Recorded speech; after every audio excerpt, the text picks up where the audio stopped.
This time on Rat and Cat, we're going to review the top wilderness survival stories from June 2019.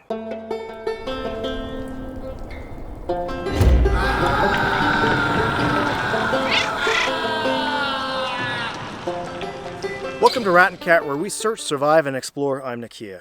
Virtually every day there are stories of people who survive some wilderness catastrophe. Some of those stories are amazing, some are strange. All of them have lessons for us to learn for when we're out on our next wilderness adventure. So let's get started with mountain survivors. Recently we've heard a lot of stories of tragedy coming from the mountains of Asia, but there are survival stories too. On June 18, in northern Pakistan, several climbers were returning from scaling a peak in the Hindu Kush range when an avalanche struck, killing a Pakistani member of the team and trapping 6 others. Team leader Tarchizio Bala, 57, well known in mountaineering circles, said the mountain suddenly changed and felt as if the whole thing was falling on us. Bello said despite injuries to his right arm, leg, and shoulder, he continued helping the team members to reach a camp which their injured guides and porters had also reached. The 6 surviving members were taken to a hospital in the nearby town of Gilgit to be treated for injuries.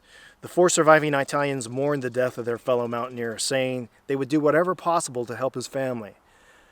Life is an adventure. It shouldn't stop before death, said Bala. A 73-year-old hiker was reported missing on June 23 after becoming separated from his group near Mount Waterman, California. More than 70 people broke into 11 search teams, found Eugene Joe.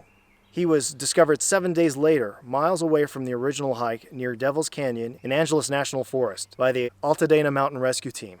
Rescuers said that Joe had not eaten for most of the time he was lost and that he was drinking water out of Devil's Canyon Creek.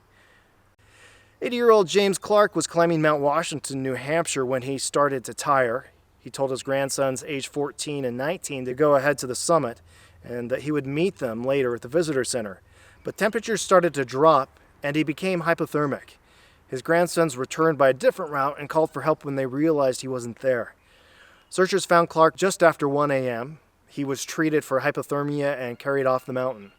2 other climbers died the same day from complications of exposure. Mount Washington is one of the United States' most dangerous hikes, with nearly 150 people killed on the mountain since 1849. In comparison, Mount Everest has a tally of about 308 fatalities. Outback survivors. After South Korean Jo Hee-han, aged 25, climbed Mount Tyson in Queensland, Australia, she took some pictures at the summit and then slipped and fell off an edge.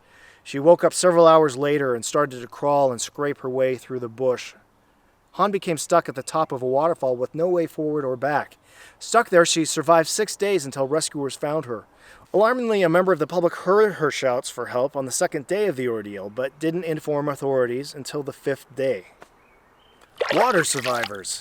In Turkey, 3 men became separated from their boat when they jumped off to swim while waiting for the boat engine to cool down in the Marmara Sea. They were swept away from their boat by swift current and strong wind. 1 man survived after spending 12 hours drifting, but could not celebrate his rescue as 2 of his friends drowned, and his father died of a heart attack just after seeing him safe and sound. Back in North America, 2 men were fishing 9 miles off the shore of Lake Ontario in about 500 feet of water when waves ranging from 5 to 7 feet high hit the boat, causing it to take on water and sink. Both men were wearing life jackets and able to keep in contact until the rough waters separated them. After about 2 hours, a Canadian freighter located them. 1 man was in shock but was able to talk. The other was unresponsive and did not survive. And on Lake Catherine, Arkansas, a woman stepped into a boat and it exploded. There were about 10 people on board and nearly all suffered from burns. Somehow the woman's 2 babies made it out, though, unharmed. She's hoping the incident will raise awareness for boaters. So remember, it's a good idea to look and smell for gas leaks each time you go on a new boating excursion. Animal attacks. Well, mostly bear attacks.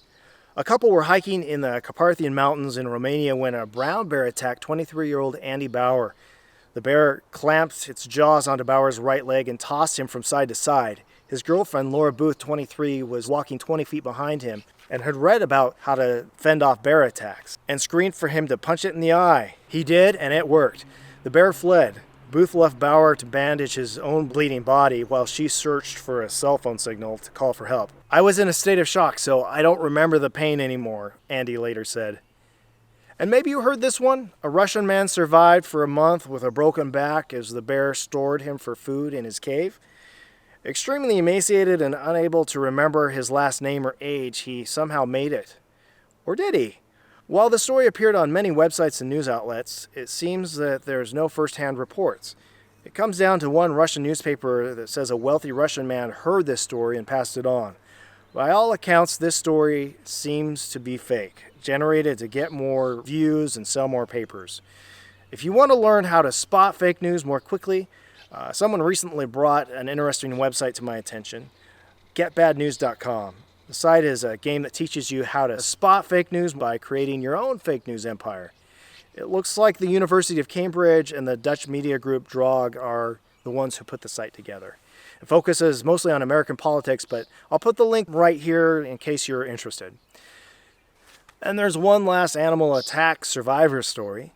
At Fort Macon State Park in North Carolina, a 17-year-old girl was bitten by a shark and suffered severe injuries to her leg and pelvic and hand areas. Fortunately, her last report said she's in good condition. Now moving on to Afraid of Heights. I didn't know falling into volcanoes was a regular thing until I started this series. In Oregon, a man fell 800 feet down the sheer walls of Crater Lake National Park. A helicopter was used to hoist him out after a rope team was unable to reach him. Evidently, there's worse places to fall in the caldera. It rises as much as 2,000 feet in other places. Don't get too close, warned officials at Crater Lake National Park. On Sunday, June 16, a 27-year-old mountaineer had the scare of his life when he slipped and fell nearly 1,000 feet on the Bayonnais Glacier, France. A medical team recovered the young man by civil security helicopter. Despite having fallen nearly 1,000 feet, he was fortunate enough to survive with only slight injuries. And in Thailand, a pregnant woman survived a 110-foot fall after being pushed off by her husband. 32-year-old Wang Nan was saved by landing on trees with thick layers of branches, but suffered severe injuries with multiple broken bones. The woman's child survived too. Her husband had the nerve to then threaten her in the hospital, but he has since been arrested on charges of attempted murder. Other survival stories worth mentioning. On the Arctic sea ice north of Alaska, a man survived being struck by a plane that was taking off from the sea ice on the Beaufort Sea, according to the National Transportation Safety Board. He had asked the pilot about taking some pictures of some Lego figurines for his kids on a nearby snowy bank, but the pilot didn't remember the conversation. The plane didn't climb as anticipated and veered off towards the man, striking him in the head and causing substantial damage to the left wing of the plane.